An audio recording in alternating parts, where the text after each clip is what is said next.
Hi there, this is Dr. Noel Lloyd for 5-Star Management. Say, you're a lifetime chiropractic patient, am I right? You're always going to be under some type of chiropractic care, getting adjusted once a week or once every other week, or maybe as long as once a month. Or if you really hold a great upper cervical adjustment, you might only get checked periodically, but you're a lifetime patient. Now, have you ever statted or charted how many people you deliver from visit number 1 into a wellness plan? Well, that can be pretty harrowing stuff to go through that. And in this short video, I'm going to show you one of the biggest retention problems and how to fix it using 2 great retention tools. So here's what we'd like to be able to do. Every single chiropractor to be able to start with a patient on day 1 and start the explanation process so that they understand what chiropractic's all about, so that they use chiropractic throughout their life to stay healthy and to live to their maximum potential, living subluxation free as much of the time on the planet as they possibly can. And we know, because of our experience and what we've done with our patients, that that's the healthier way, that's the better way to live life. But what happens? We deliver so few people from visit 1 to a wellness plan. It's got to break someplace. So I'm going to take you through what I call chiropractic CSI, crime scene investigation, because bad retention is a crime, and I'm going to do that in this next segment. So here's the story. I'm working with an absolutely wonderful associate, a great guy who's a wonderful adjuster, loves people. He's a super chiropractor, but he's making care recommendations like this, and he's getting follow through like this.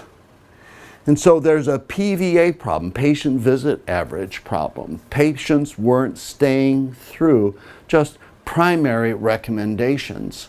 Now, he's got a brand new practice, and there's a lot of promotions patients in there, and there are some people that quite honestly end up in the clinic that aren't qualified. We factor those out of the equation, but still the PVA wasn't what it should be. So the first tool we used was the practice audit. I had him do an audit on his last 50 new patients to find out if there was a pattern of dropout or fallout. And we found the pattern. And we noticed that it was in the first 6 to 8 visits that was the most dangerous spot. Once people hung in past the first examination, they were just great. But the first fallout was in 6 to 8 visits. Then we used the second tool. We went for the retention analyzer. And I went through ticking off each box. And so I said, let's do this.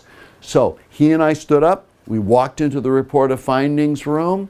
He took me through the report of findings, did that flawlessly, made care recommendations, talked about the money. It was really, really clear to me. And then I said, what do you do then? He said, well, then I send them up to the front desk to make their appointments and to finalize their finances. And I said, oh no, that's not the procedure. That's not the way that we do it. Here's what we do instead. We invite the person who's going to administrate the payment plan and the appointments, and it's usually the front desk, either to come into the report of findings room, or we walk the patient up to the front desk. We need to have what we call a 3-way conversation. In that 3-way conversation, the doctor says, Claire is going to come and see us, gives the care a schedule. And Claire has chosen this type of financial solution. That way, the doctor states it again, nods at Claire, Claire nods at the doctor, the CA nods at Claire, Claire nods at the CA. It's a 3-way recommunication of what? Care plan and finances. By the way, if your appointments and your finances are a little shaky at the start, if it's just a preliminary understanding on the patient's part, what can happen is what is so clear to you may not be clear to them, and then all of a sudden things get a little bit out of round and boom, the patient can disappear. Now, after doing that crime scene investigation and doing the fixes that were necessary, the PVA just climbed. Now here's the moral of the story.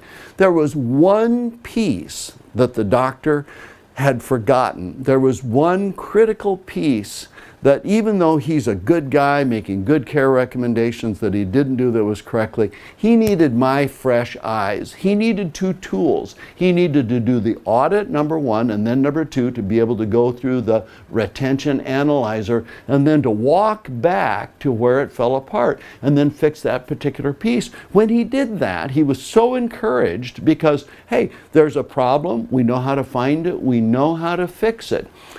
If you are working on your retention, if you've come to the realization that you're delivering far too few people from visit number one into a wellness plan and you want to increase your retention, why don't you join us at our retention intensive, which is coming up. In fact, the dates for the retention intensive are right down here, and in just a second another little band will appear. If you want to register to come and be with us, work on your retention, fix the 1, 2, 3 things in your retention that's keeping you from having the practice that you want, we'd love to have you join us.